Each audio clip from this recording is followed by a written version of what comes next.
इस क्वेश्चन में क्या है, क्वेश्चन नंबर 6 में p tan x plus q tan y is equals to tan of z। तो इसमें क्या हो जाएगा अपने पास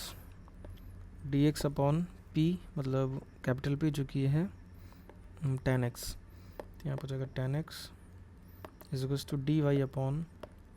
ये हो जाएगा tan y is equals to dz upon tan z। ठीक है, तो पहला पेयर क्या हो जाएगा अपने पास, फर्स्ट पेयर हो जाएगा dx upon tan x is equals to dy upon tan y। dx और dy का पेयर लेते हैं, है ना। तो इसको इंटीग्रेट करते हैं, ये हो जाएगा अपने पास कितना हो जाएगा 1 अपॉन tan x है ये। तो बेसिकली इसमें इसको इस तरह करते हैं, tan x को क्या ले सकते हैं 1 upon tan x cot x हो जाएगा, cot x मतलब इसको cos upon cos x upon sin x ले सकते हैं ना, into d x sine x होगा ये, sine x into d x is equals to 1 upon tan y को ले सकते हैं cos y upon sin y is equals plus नहीं ओके डी वाई, ये हो गया। तो अगेन इसमें क्या हो जाएगा, सपोज इसको जो हम t बोलते हैं, अगर इसको हम t बोलते हैं मतलब t इज इक्वल्स टू हम बोलते हैं साइन एक्स, तो बेसिकली अपने पास क्या हो जाएगा d t is equals to ये हो जाएगा साइन का कॉस एक्स डी एक्स, ये हो जाएगा। तो बेसिकली हम कॉस एक्स डी एक्स को क्या बोल सकते हैं डी टी, तो यहाँ पे कॉस एक्स जो डी एक्स है उसको हम डी टी बोल सकते हैं। तो यहाँ पे कैसे करेंगे इसको, ये हो जाए अपने पास कॉस एक्स डी एक्स को डी एक्स मतलब cos x D x D T हो गया, और साइन एक्स को हमने टी बोला था तो टी बेसिकली टी हो गया। और सिमिलरली यहाँ भी ऐसे ही करेंगे, सपोज इसको हम यू बोलते हैं तो d u is to cos y हो जाएगा, तो कॉस वाई मतलब कॉस वाई डी वाई हो जाएगा, तो कॉस वाई डी वाई को हम डी यू बोल सकते हैं और नीचे डी यू है। तो एग्जैक्टली ऐसे यहाँ पे सपोज हम इसको बोलते हैं ये हो गया डी यू, और इसको हम बोलते हैं सपोज यू, इसको ऐसे है ठीक। तो ये हो गया, तो इसका इंटीग्रेशन होगा 1 अपॉन टी का हो जाएगा log of t, log t, t obviously capital मतलब क्या पॉजिटिव होगा, ये हो गया is equals to 1 upon u हो जाएगा लॉग ऑफ यू प्लस एक कांस्टेंट। तो यहाँ पे इसकी वैल्यू रख देते हैं जो भी था, तो ये हो जाएगा लॉग ऑफ टी, टी किसको मतलब हमने साइन एक्स को, तो बेसिकली यहाँ पे साइन एक्स हो जाएगा, sine x is equals to log of u, u क्या है यहाँ पे यू है साइन वाई, तो ये हो जाएगा साइन वाई प्लस कांस्टेंट। तो इसको लेफ़्ट साइड लाएंगे तो हो जाएगा log of sine X minus log of sine Y plus C is equals to C, और ये माइनस में ये मतलब माइनस में डिवाइड हो जाएगा, तो हो जाएगा log of sine x upon sine Y is equals to some constant. ये हो गया पहला इंटीग्रल, पहला हो गया ये। अब सेकंड पेयर बनाते हैं, second pair suppose second pair इसको लेते हैं, तो ये हो जाएगा d y upon tan y, second pair है, चल क्यों नहीं रहा, सेकेंड पेयर है d y upon tan Y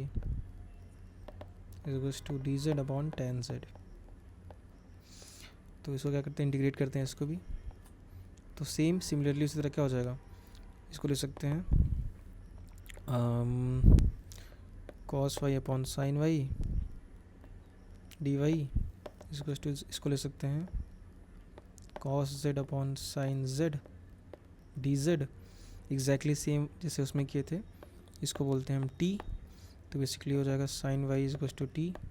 तो हो जाएगा कॉस, इसको डिफ्रेंशिएट करेंगे तो cos y d y is to हो जाएगा डी टी, तो basically cos y d y को जो कि यहाँ पे लिखा है उसको हम टी बोल देंगे मतलब डी टी बोल देंगे। तो एग्जैक्टली सेम वैसे ही करते हैं जैसे पहले में किया। तो ये हो जाए अपने पास बेसिकली हो जाएगा ये 1 अपॉन टी डी वाई हो जाएगा इज टू ये हो जाएगा 1 अपॉन यू डी यू, मतलब ये डी वाई नहीं डी टी हो जाएगा सब।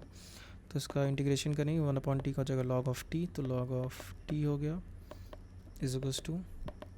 1 अपॉन यू हो जाएगा लॉग ऑफ यू प्लस एक कांस्टेंट C1 बोलते हैं उसको, और सेम लॉग ऑफ टी की जगह क्या था हमारे पास साइन वाई और यू की जगह था sine Z,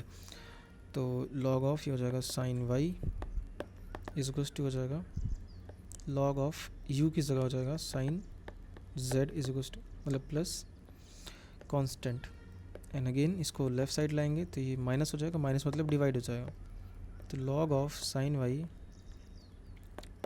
minus log of sin z is equals to some constant, and ये हो जाएगा अपने पास log of sin y upon sin z is equals to constant. ये हमारे पास हो गया सेकंड इक्वेशन, सेकंड इंटीग्रल हो गया हमारे पास। तो एक हमारे पास ये है एंड पहला वाला जो हमारे पास आया था वो है ये, तो ये है log of sin x upon sin y। अच्छा एक सेकंड, इसको ऐसे ले सकते हैं, इसको हमने हटाया नहीं, यहाँ ई है तो e की power C is equals to some constant, मतलब बेसिकली इसको क्या ले सकते हैं, ये है अपने पास sine x upon sine Y is equals to ये is equals to some constant, मतलब e की पावर सी हो जाएगा यहाँ पे, e की पावर सी जो कि एक कांस्टेंट होगा। तो सिंपली ये हमारे पास आएगा अल्टीमेटली यहाँ से, पहला ये है और यहाँ पे ये हो गया, इसको ले सकते हैं sine Y upon sine Z is equals to E की पावर सी वन हो जाए जो कि एक कांस्टेंट होगा, तो ये भी कांस्टेंट हो गया। सेकंड हमारे पास ये है, तो हमारा आंसर क्या होगा बेसिकली फाई ऑफ, जो कि पहला फंक्शन क्या है, पहला integral sine x upon sine Y इसको सी है, तो sine x upon sine Y हो जाएगा sine x upon sine Y comma ये अपने पास sine Y upon sine Z, sine Y upon sine Z is equals to 0। ये हो गया हमारे पास आंसर।